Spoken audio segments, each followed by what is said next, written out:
So hello दोस्तों, स्वागत है आपका। और आज मैं लेके आ गया हूँ exam analysis of RRB NTPC March 2022 shift one का। तो चलिए दोस्तों, ज्यादा देर नहीं करते हैं और सीधे चलते हैं अपने क्वेश्चंस की तरफ।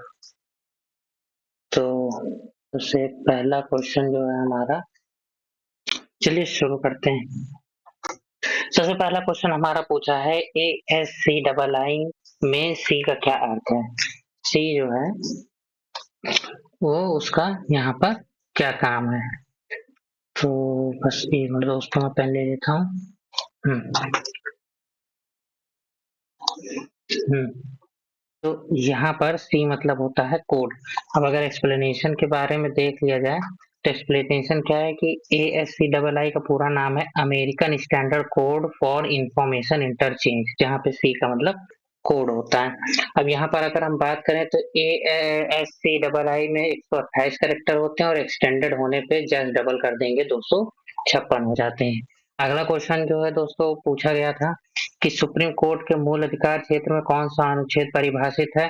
तो दोस्तों ये है 131, आर्टिकल 131 केंद्र और राज्य के बीच विवादों में सुप्रीम कोर्ट को मूल अधिकार क्षेत्र देता है कि वह जो है इस पर अपना जो है हस्तक्षेप कर सकता है।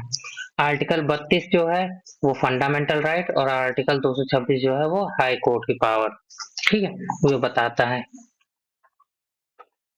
अगला क्वेश्चन है सर्वेंट ऑफ इंडियन सोसाइटी की किसने स्थापना की। Who found the servant of Indian society.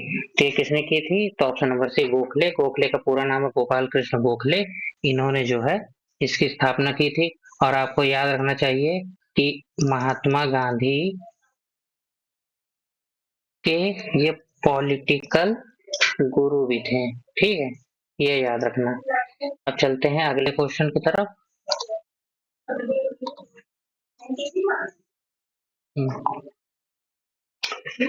Vitamin B 1 की कमी से कौन सी बीमारी होती है। तो विटामिन बी की कमी से कौन सी बीमारी होती है? तो दोस्तों बेरी बेरी होती है। विटामिन बी की कमी से बेरी बेरी होती है। अब देखिए विटामिन सी की कमी से यहाँ स्कर्वी हो जाती है और विटामिन डी की कमी से यहाँ पर रिकेट हो जाता है। अब अगर विटामिन बी 1 में अगर हम लोग बात करें तो क्या होता है, तो याद रखिएगा यहाँ थियामीन होता है। क्या होता है दोस्तों? थायमीन होता है। ठीक, चलिए बढ़ते हैं अगले क्वेश्चन की तरफ। कह रहे हैं कि हर्षचरित किसने लिखी थी?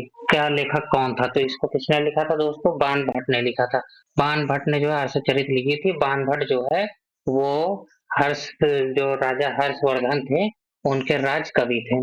चलिए अगला क्वेश्चन पूछा था कि ताजमहल का निर्माण किसने कराया था। तो दोस्तों ताजमहल का निर्माण कब और किसने कराया था? तो इसका निर्माण जो है शाहजहां ने 1632 से 1653 के बीच में करवाया था। ताजमहल कहाँ है दोस्तों? तो ताजमहल है आगरा में, ठीक है। चलिए अगला बढ़ते हैं। अगला क्वेश्चन है हमारा कि इंटर स्टेट जीएसटी पर कानून कौन बनाता है। तो इस पर कानून बनाने का अधिकार जो है वो पार्लियामेंट का है दोस्तों। और इस पे संसद का अधिकार किससे है? तो ये है आर्टिकल 269A के तहत। चलिए खिलजी काल में बाजार नियंत्रण, यहाँ खिलजी क्या, यहाँ पे आप अलाउद्दीन कर सकते हो। अलाउद्दीन खिलजी के समय बाजार नियंत्रण में किस विभाग द्वारा किया जाता है? तो बाजार का जो कंट्रोल है दोस्तों वो दीवाने रियासत के द्वारा ये किया जाता था कंट्रोल। चलिए अगले क्वेश्चन, हिमाचल प्रदेश में कौन सा इसमें से दर्रा है।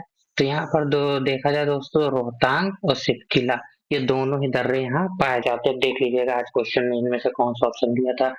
Worli painting belongs to which state. Warli painting किस राज्य से संबंधित है? तो दोस्तों ये महाराष्ट्र से संबंधित है।